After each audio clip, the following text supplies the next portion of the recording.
Hi, Erin. Hello. So we're at the OMS in Long Beach, California, and you just spoke about the 3 pillars in your keynote. Could you tell us more about that? I thought that was a really interesting idea. Yeah, so the 3 pillars was just an attempt to give some structure to this very confusing marketplace of online, and what we decided to do is talk about what's important, right? There's so many options out there. So we started with the website as the foundation of the pillars, search as the first pillar, really kind of all the pull marketing you're doing, email as the second pillar, all the push marketing, and analytics is that kind of center pillar holding all things together.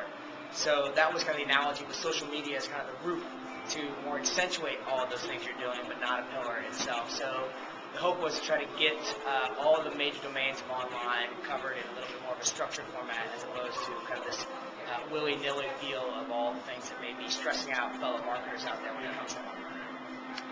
I think that's a great idea. Now, you said that with the social media enhances everything. Right.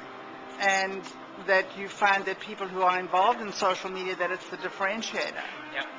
Could you tell me how that is? Yeah, I mean, I think so social media, for me, is not a strategy unto itself. It is something to enhance all the things you are doing. So it's an engagement strategy for your website with user-generated content, ratings and reviews being an example. It's an enhancement of your search efforts to get additional content and links to really drive a lot of things that are important for the search engine out there.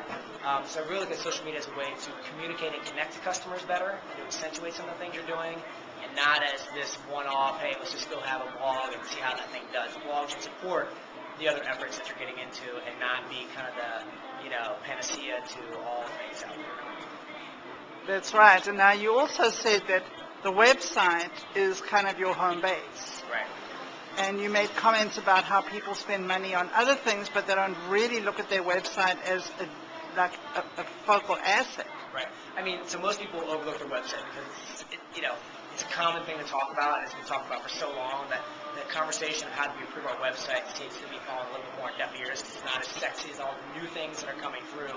But, I mean, if we don't take care of business at home, which is our website, everything else will be drastically affected by it. So providing the right user experience, engaging the customer at the right level, is really the foundation, and all things will either be, positively impacted by doing the things on your website and landing pages correctly, or tremendously negatively impacted. You got to remember that is that kind of connecting point to the next step for most people. If we don't do the site right and treat it as the foundational asset that it is, treat it like I said in the speech this morning, a capital expenditure, then I think we're really missing the boat because a lot of people are just treating it as a one-off marketing expense.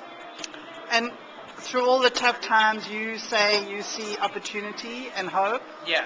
What do you think we should be doing? I mean, as marketers, we all are struggling with a lot of things when it comes to time, money, and resources, even worse off today than we were a year ago because of the recession. But when you have those opportunities, those people that are willing to step up, prioritize, and be aggressive about capitalizing, I think have huge opportunities because everybody else is just in that struggle mode. And if you leave yourself in struggle mode, you're not going to get ahead. If you're willing to start cutting things you need to cut, focusing on things that are important, which I think online will shine very well, huge opportunity to surpass everybody else in a very efficient and quick manner, especially when you're leveraging the online medium. Thanks very much. You're welcome. Thank you.